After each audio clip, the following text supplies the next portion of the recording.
Hi everyone, my name is Naya Brown, and my topic is adverse childhood experiences in schools. I did everything on my phone. I couldn't really put it on a poster or anything, but here we go. So my storyboard that I had did on that chat app, I said with the scene one setting, a classroom with students sitting at their desks. Action. The teacher hands out a math test to the students. Data log teacher. All right, class, it's time for our math test. Please take out a pencil and begin. The scene two setting student desk action is the students begin the test but struggle to concentrate and looking anxious, and the data log is students whispering to themselves, I can't focus, I feel so stressed.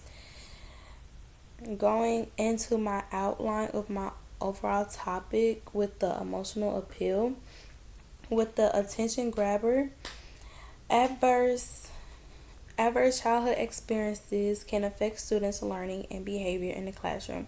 Children with three or more adverse are 5 times more likely to have attendance issues, 6 times more likely to have behavior problems, and 3 times more likely to experience academic failure. The introduction of the issue, I stated the adverse childhood experiences are potentially traumatic events that occur in childhood. It can include violence, abuse, and growing up in a family with mental health and substance use problems. Toxic stress from it can change a child brain development and affect how the body responds to stress. The body line, the problem identification, toxic stress and the adverse are under-recognized and under-addressed reasons that many individuals are unable to achieve their full potential. This impacts them in the classroom, in the clinic, in relationships, and beyond.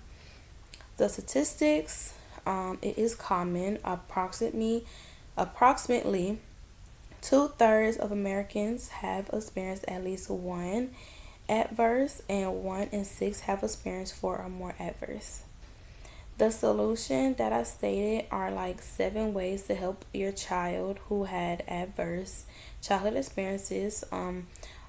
Find a counselor, make days calm and predictable, give them affection, be understanding, manage your reaction to the stress, encourage the child ongoing relationships with a trusted adult, help the child feel in charge of their body, and ask for help when they need it.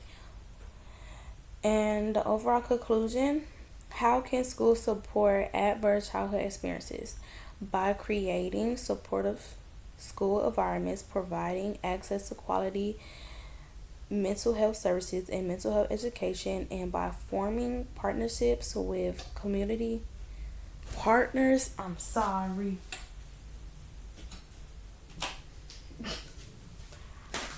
Community partners, schools, and school counselors can help prevent some adverse from occurring in the first place and ensure that those who experience the adverse.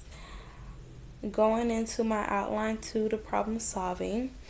Number one, a growing body of research has made it increase apparent that adverse are a critical public health issue that can have negative lasting effects on health and well-being in childhood or later in life.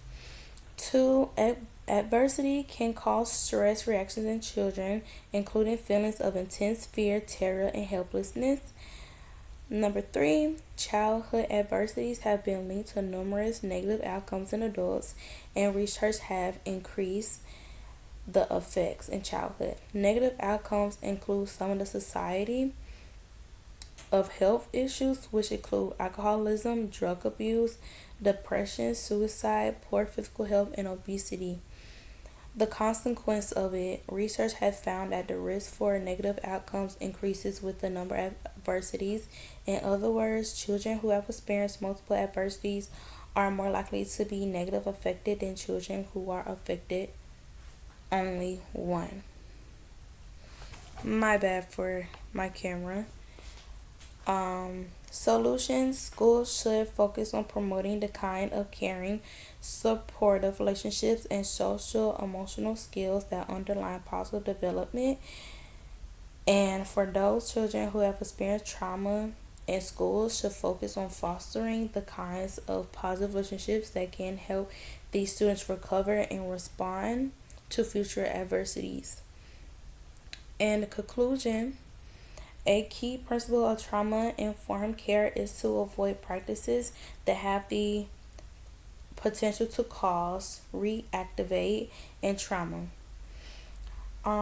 The childhood trend colleagues recently addressed a risk that state policy that allow or encourage exclusively or practices may restrict students access to services and cause further trauma. That's it for my project. Thank you. Sorry about the light here, but thanks. Have a great Christmas break. Thank you.